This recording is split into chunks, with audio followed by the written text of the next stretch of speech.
back with us at the packed Catalonia circuit just outside of Barcelona. We are all set for the Spanish Grand Prix. All of us on ITV F1 hope this weekend your enjoyment of the race will be complete.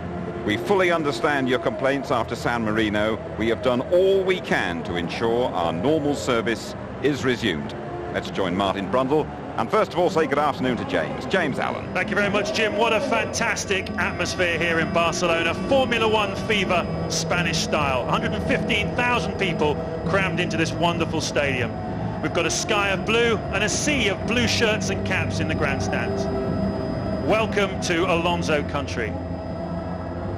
Well, the 23-year-old has set Spanish hearts racing this year by winning 3 straight races, and he comes here as the first Spaniard ever to lead the World Championship. And what a lead. 29 points over Kimi Raikkonen and 26 points over Michael Schumacher. But Raikkonen is the great threat today. The 25-year-old Finn grabbed his second consecutive pole this morning, and surely he can't have a repeat of the shocking luck which robbed him of victory in Imola a fortnight ago. Well, McLaren has an updated car here, more powerful engine, better aerodynamics, and let me tell you, it's really, really quick. But is it reliable? Well, Imola was the only blot on their reliability landscape so far, but the big question mark for Raikkonen, he does need the big 10 points here this afternoon. His teammate, Juan Pablo Montoya, is back too, after 5 weeks on the sidelines with a broken shoulder, not helped by a 140-mile-an-hour accident on Friday in free practice, but he says he's okay. Well, today will certainly be a serious physical test for him.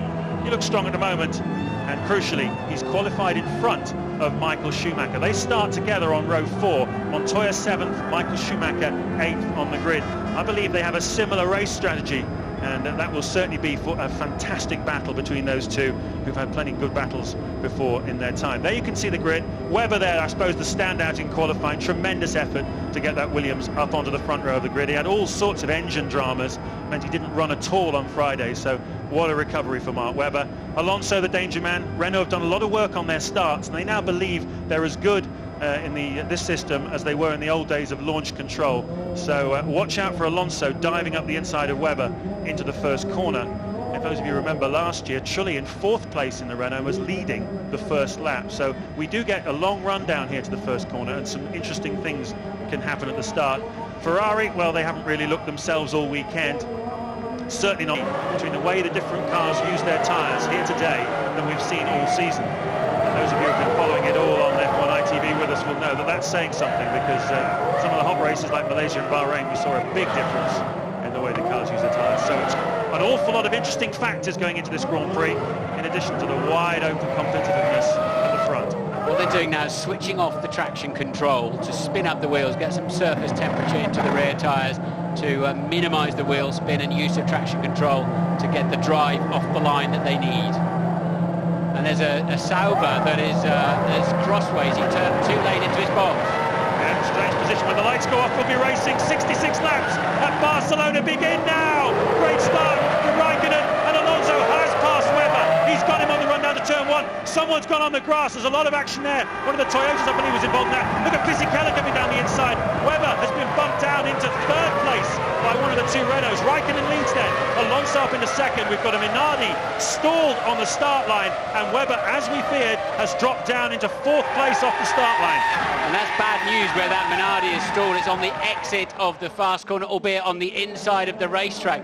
3 or 4 cars at the back of the grid didn't get away properly, and one, of course, then didn't get away at all. And understandably, they have deployed the safety car, the double waved yellows. In fact, there were at least 2 cars then that didn't get away, and the clutch mechanism that the marshals should have easily to hand to push is not functioning on one of the Minardis. It's both the Minardis that have stalled on the grid. The 2 cars are being pushed off the grid, so they got about as far as the start-finish line, the 2 brand new Minardis, before their race was run. Christian Albers and Patrick Friesacker. What frustration for Minardi team. You come all this way, you put all the practice laps in, you serve countless bowls of pasta to your sponsor guests, and you go 60 yards? Now, Paul Stoddart not here this weekend to see this unfolding. He'll be on the phone in a hurry. So 1 car parked out on racetrack, but the cars will now be there 2 corners away from appearing on the pit straight behind the safety car. And this idea of bringing the safety car much further upstream, so it picks up the drivers before they get to the danger zone at the start. Is very good and very clever. Well, this will push the pit stops back a little bit. Another look at the start. You can see the Minardis at the back not moving. Watch out for Alonso on your right, behind Raikkonen. And you can see it was Montoya that went up onto the grass.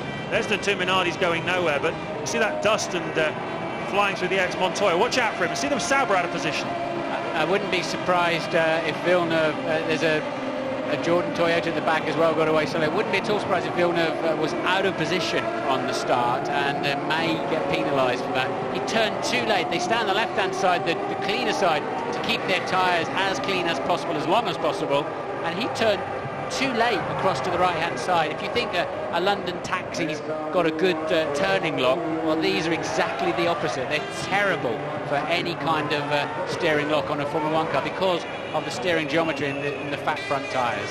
Well, the safety car will come in at the end of this lap. We'll be green flag racing, just one lap down then under the safety car. The order: Raikkonen, Alonso, Ralf Schumacher third, Webber down to fourth, Trulli fifth, sixth is Fisichella, seventh Michael Schumacher got in front of Montoya. That's absolutely crucial for the story of this Grand Prix and for Michael's story particularly. Montoya will be desperately trying to get him back off the restart. Coulthard is 9th, Massa 10th, Villeneuve 11th.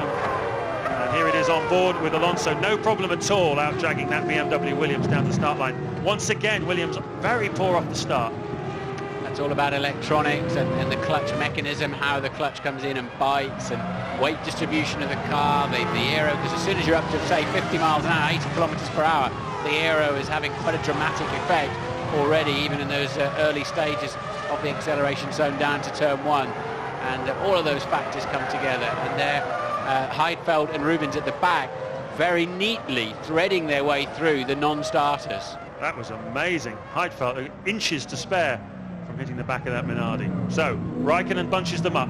It's up to him when he drops the gas to get this race started again. The safety car will have pulled out in front and come into the pit lane coming off turn 13. Raikkonen starts to pick up the pace out of 12 and up the hill down towards 13. The two Minardis trying to get themselves going as Kimi Raikkonen exits the final turn, and he's built himself a pretty healthy lead already with a very cunning restart. Alonso caught napping a little bit there, and Raikkonen leads. Absolutely, Alonso was not ready at all for that. Kimi Raikkonen had 10 car lengths on him, 2 corners from the end of the lap. As soon as the safety car pulls off, look, we've got a pass going on at the back. Montoya and Michael Schumacher, and Montoya makes his way up to P7. He got a run out of the final corner.